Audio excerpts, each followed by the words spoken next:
Hello everyone. आपका बहुत बहुत स्वागत है थारा सारथी यूट्यूब चैनल पे। और ये मैंने दूसरा चैप्टर स्टार्ट किया है इस चैनल के ऊपर।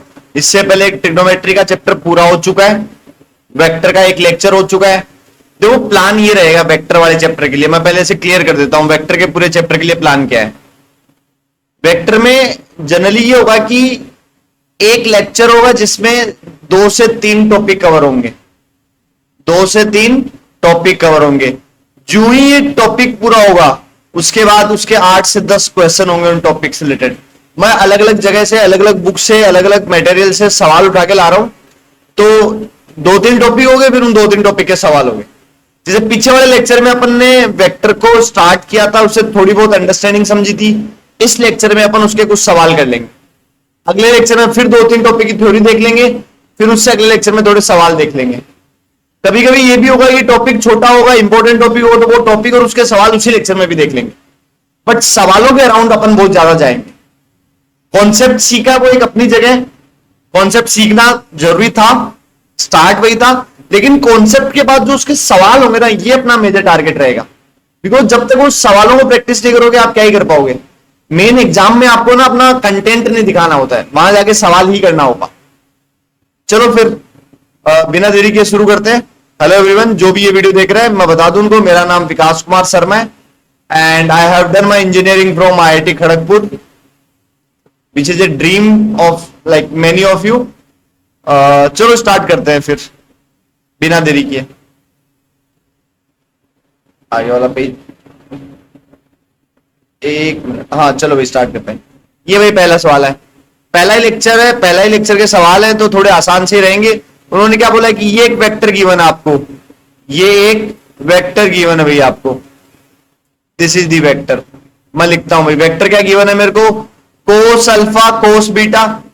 ये साइन क्या है इसका मतलब मैंने पीछे दिखाया था, डायरेक्शन है इस वेक्टर की, कोस अल्फा साइन बीटा और साइन अल्फा। बोला ये नल वेक्टर है क्या, यूनिट वेक्टर है, पैरेलल टू दिस वेक्टर और दिस वेक्टर। तो पहले तो अपन इसका मैग्नीट्यूड चेक कर लेते हैं, क्योंकि यूनिट वेक्टर और नल वेक्टर का मैग्नीट्यूड से पता चलेगा।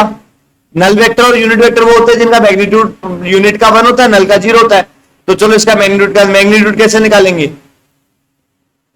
This square plus this square plus this square करो, cos square alpha plus into cos square beta. पहले का स्क्वायर ये हो गया, दूसरे का cos square alpha into sine square beta और तीसरे का साइन स्क्वायर अल्फा।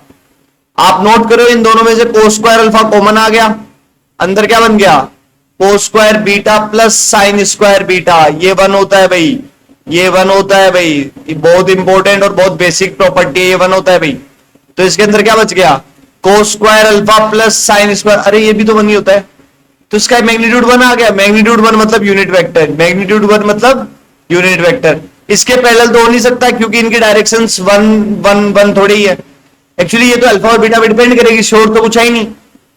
ये था एक पहला नॉर्मल मैग्नीट्यूड के रिगार्डिंग क्वेश्चन। आसान है ना, यस स्टार्टिंग आसान ही होती है, लेकिन जो जो हम आगे बढ़ेंगे इनका लेवल भी बढ़ते हो जाएगा। चलो भाई दूसरे सवाल को करते हैं। हाँ भाई इसमें क्या गिवन है कि एक ए बी वेक्टर दिया है, मान लेते हैं ये ए है और ये बी है, ए बी वेक्टर। इसके डायरेक्शन क्या गिवन है, इसके डायरेक्शन गिवन है 2-3-1। ये लिखना आना चाहिए भाई, 2i के माइनस 3j के प्लस k के।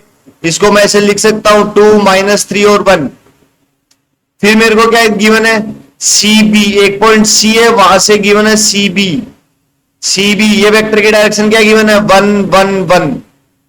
और एक वेक्टर गिवन है सी डी, सी से डी का गिवन है, ये हो गया डी। इसकी डायरेक्शन क्या गिवन है, 4-7-0। ये तीनों की गिवन। और पूछा क्या है, पूछा क्या है भाई, एडी पूछा है मेरे से। क्या पूछा है, एडी। क्या पूछा है, एडी। ध्यान से समझने की बात है। इसको ना मैं पोजीशन वेक्टर से एक्सप्लेन करूंगा। किससे एक्सप्लेन करूंगा, पोजीशन से। ध्यान से देखो, ए बी वेक्टर को क्या लिख सकता हूं मैं, O B vector minus O A vector. कोई दिक्कत नहीं सर। सी बी वेक्टर को क्या लिख सकता हूं मैं, ओ बी वेक्टर माइनस ओ सी वेक्टर। कोई दिक्कत नहीं सर। सी डी वेक्टर को क्या लिख सकता हूं मैं, OD vector minus OC vector. Clear हुई बात। अब इन तीनों को यूज करके मेरे को क्या चाहिए, एडी वेक्टर, जो कि क्या होगा, OD vector minus O A vector. इनको नंबरिंग दे दूं 1 2 3। तो आप एक चीज ध्यान से देखोगे, ओडी वेक्टर रखना है मतलब ये ओडी रखना है, मतलब सी को गायब करना है और बी को गायब करना है, ए रखना है भाई, डी और ए रखना है, बाकी गायब करना। तो आप एक काम करो, 3 माइनस 2 प्लस 1 करो। देखो इधर की तरफ तो क्या बनेगा, C D vector minus C B vector plus A B vector. उधर क्या बनेगा भाई, OD vector minus OC vector. और इसको माइनस किया दूसरे को तो साइन चेंज होगा, minus OB vector plus OC vector. और इससे क्या आ गया, OB vector minus O A vector. तो आप देखोगे ओसी से ओसी कट, ओबी से ओबी कट, और यहां पर ये क्या बच गया, यहां पर ये बच गया OD vector minus O A vector, जो कि क्या हो गया, एडी वेक्टर। तो एडी वेक्टर ऐसे निकाल लेंगे अपन, रख दो फिर इनकी वैल्यूज। एडी वेक्टर निकालना है अपन को, एडी वेक्टर क्या होगा, सीडी वेक्टर। सीडी कितना था भाई, 4 माइनस 7 0, ये सीडी था। माइनस सीबी, सीबी क्या था 1 1 1,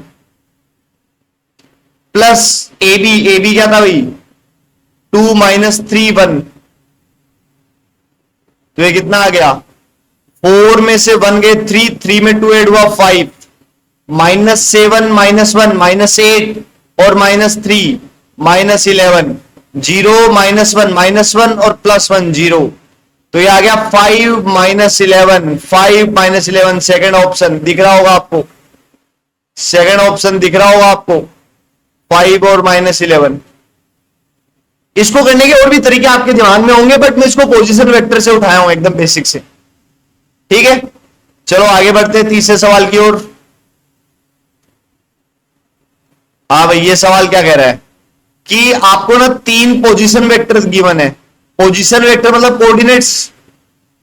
इस स्पेस में एक पॉइंट है ए, जिसके कोऑर्डिनेट क्या गिवन है अपन को, 1 2 माइनस 1। मैंने बताया था कोऑर्डिनेट मैं इस ब्रैकेट में लिखूंगा और डायरेक्शन होगी वेक्टर की वो इसमें लिखूंगा। ये वाली बात मैंने बताई है पिछले लेक्चर के अंदर ही। और एक बी वेक्टर गिवन है, सॉरी बी का पोजीशन वेक्टर गिवन है, वो है 1 1 1। और एक सी गिवन है, वो है 2 3 2। राइट। अब क्या बोला कि ए को ओरिजिन बना दिया, ए को क्या बना दिया, ओरिजिन। ए को क्या बना दिया, ओरिजिन। तो बताओ भाई ये बी और सी क्या होंगे। तो ए को ओरिजिन बना दिया, इसका मतलब जो मेरा एक्चुअल कोऑर्डिनेट सिस्टम था उसमें से अगर मैं ए को माइनस करूंगा 1 2 माइनस 1 को, तभी तो ये ओरिजिन बनेगा। जैसे इसमें से ये खुद ही माइनस करूंगा तभी तो ये ओरिजिन बनेगा। इसका मतलब ये होगा कि ए को ओरिजिन बनाया मतलब पूरे स्पेस में जितने भी पॉइंट्स है उसमें से ये ए वाले कोऑर्डिनेट्स माइनस हो जाएंगे, क्योंकि ए ओरिजिन बनने जा रहा है। तो ए ओरिजिन कब बनेगा, जब ए के जो मैग्नीट्यूड है वो तीनों जीरो होंगे। तीनों जीरो करने के लिए वही माइनस करना पड़ेगा, जब ए में से माइनस करना हो सब में वही होगा।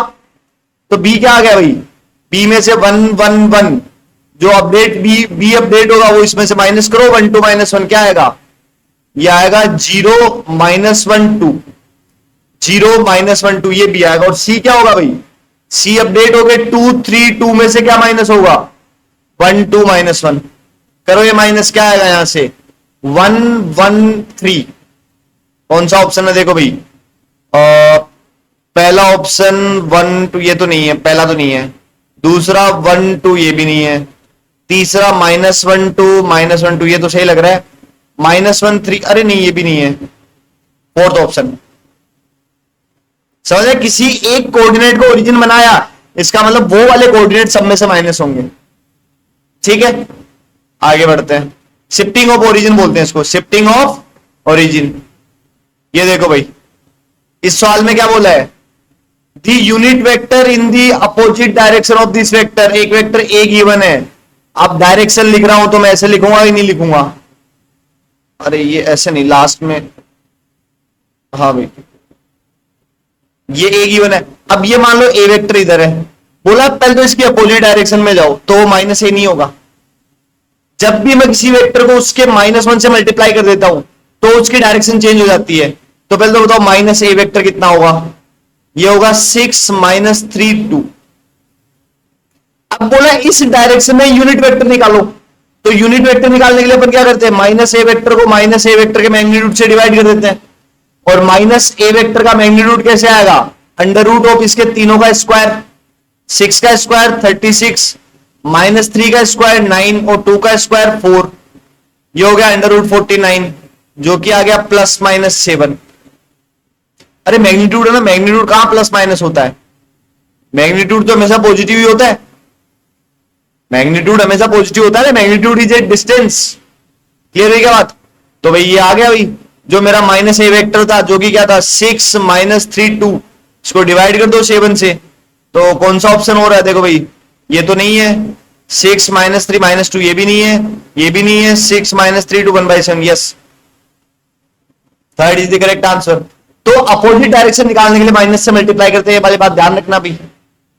आगे बढ़े, आगे वाले सवाल में देखो भाई क्या है, हाँ भाई क्या बोला है, एक आपको ए वेक्टर गिवन है,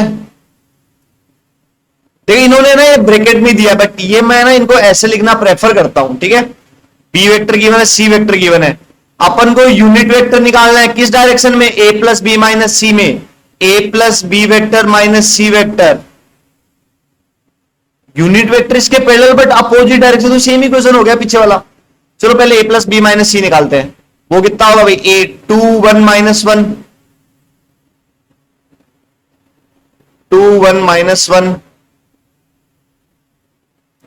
प्लस 1 -1 0, बी हो गया माइनस सी, सी कितना हो गया 5 -1 और 1, तो इसको सिंप्लीफाई करने में 2 और 1 3 -5 -2, 1 -1 0 माइनस माइनस प्लस 1 1, ये हो गया -1 और 0 -1 -1 -2, ये आ गया मेरा a प्लस बी माइनस सी। अब इस मान लो इसकी डायरेक्शन ये आई है, बोला इसके पैरेलल बट अपोजिट डायरेक्शन, तो पहले तो इसके मान लो इसको मैं बोल देता हूं अल्फा वेक्टर, इसके डायरेक्शन को, तो minus alpha vector opposite direction निकालनी पड़ेगी, तो वो कितना हो जाएगा 2 -1 2, -1 से मल्टीप्लाई होगा कि नहीं होगा।